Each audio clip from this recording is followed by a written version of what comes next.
Alright, what is up guys? Welcome back to Robin's Carpenter Shop where we build stuff. In today's video we will be going over a comprehensive Stardew Valley beginner's guide. This guide will be a little more in-depth and cover everything from foraging to relationships to fishing and so on. These are definitely some things I wish I knew when I started about 800 or so hours ago in Stardew Valley. Each day can be a new challenge, and with this guide hopefully we can eliminate any concerns or questions you may have about starting out fresh in this wonderful game. This video will cover the skills and profiting, etc., and not any aesthetics or really side quests. Make sure if you guys haven't to subscribe and turn on all notifications. And to my current subscribers, thank you so much for your continued support, and of course new subscribers, same to you. And make sure you have that bell icon set to all notifications, or YouTube, oddly enough, will not more than likely send you a notification of my upcoming videos. I've had problems with this in the past, but just make sure that bell is on and working so you don't miss a single new video. So let's Stardew this.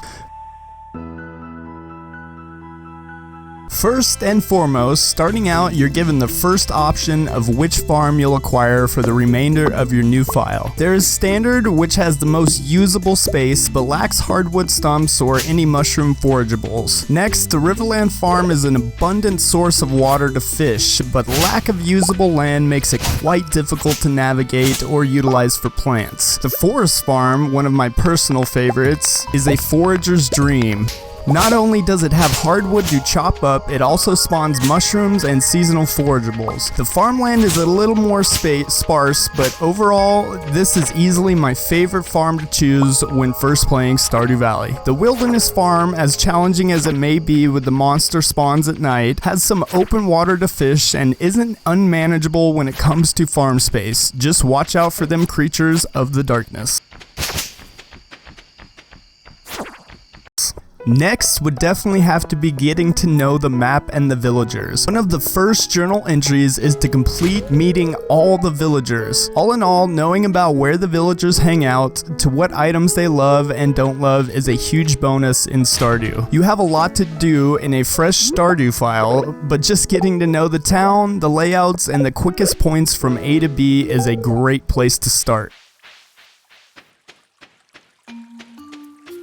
Next up would have to be the reason why we're here, plants. So many to choose from, and Pierre doesn't make it easy with a wide variety of materials and items. Money is the biggest concern early game, so make sure to stack up and then go for what you're comfortable with. Potatoes are a great go-to. They have a chance of producing multiple potatoes per plant, which is a good gold boost. Cauliflower is going to be your profit king, but at a lengthier harvest time and increased cost of seed. Kale is a nice option too, as it's harvestable with a scythe and saves a ton of time. It's also your best experience boost. Remember, whatever plants you plant, you're going to have to also water. Obviously, Jedi. Just make sure to factor that in when you're planting so you don't overwhelm yourself. Fishing, mining, combat, and the other skill sets when leveling up help substantially with energy consumption, speed at which you complete tasks, and the efficacy of those tasks. Want to level up fishing? Feel free to fish where you're comfortable doing so and not necessarily where the best experience is. Time is money, so the more time you spend not catching fish, there is always another spot where you could possibly catch more fish. Same with the mines. If lower levels in the mines is hard to handle, feel free to hit higher level mines, I guess the way you should put that. The good thing about Stardew Valley is it is your puppet and you are the puppeteer, so don't get discouraged.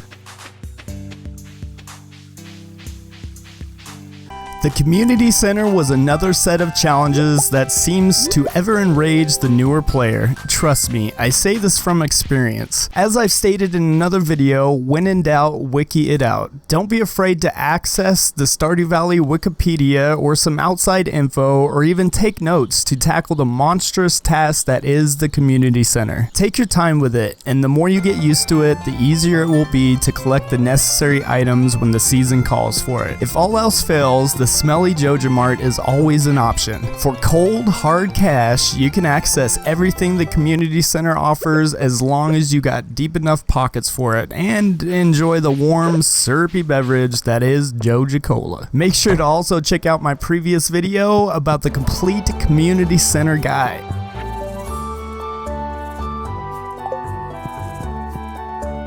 Mines are another obstacle for the new player. On day 5, you can access the mines in all its glory. Take your time, no one is rushing you. Early level mines, the monsters don't do a lot of damage, so it's pretty easy to ignore them, unless they become a problem. Focus on smashing as many rocks as you can. If you spend too much time on one floor, slay the monsters. With the monsters in a floor on, it increases the chance of a ladder appearing from a rock. Sometimes you get lucky too, and the monster itself drops the ladder. By level 30, the mines get a tad bit harder. Monsters change and things get darker. Never fear though, there are random torches across the levels, so try and keep one on you until you've acquired the glow ring, which lights the way without taking up inventory space.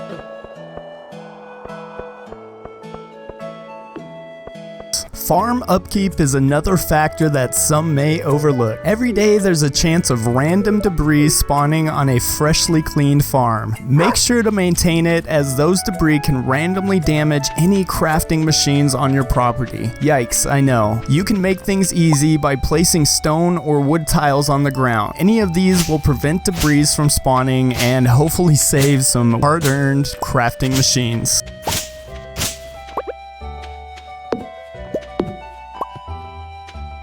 Another good tip, make sure to account for the upcoming season. I'm guilty of this one, but not preparing for the next months, i.e. not having enough cash for more crops, not having enough hay for animals, etc. can be draining and a waste of time overall. Always make sure you have a few shekels by the end of the month so you can purchase what you need and not have to spend a week fishing just to purchase 56 blueberries, or something like that. Season to season also brings new challenges with forageables and different available seeds to plant. Get familiar with them and plant accordingly.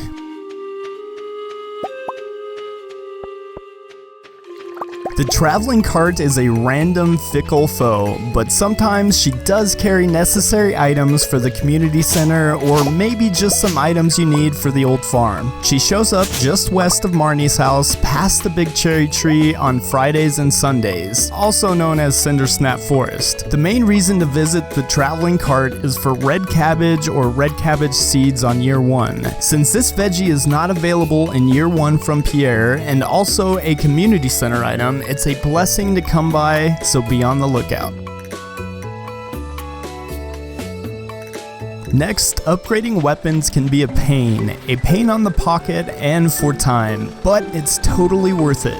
Make sure every once in a while to upgrade that old rusty watering can or the withering pickaxe. Your energy and your mental status will appreciate it. The mines, fishing, and pretty much all the skills require weapon upgrades at some point. In the mines, the rocks start to get harder to break. Fishing, those rarer fish are uncatchable without a better rod. With farming, nothing beats an upgraded hoe and watering can until you can get sprinklers. Clint will be your bestest friend ever. Marriage and relationships are a funny thing in Stardew Valley. Remember when I said get to know what items the villagers like along with where they go day to day or something like that? But the reason being is that in order to gain items from friendships or a hand in marriage from an eligible bachelor or bachelorette or Krobus, then you're going to need to consistently find them and give them their favorites. You're only allowed 2 items to give them per week unless it's their birthday, so pay attention.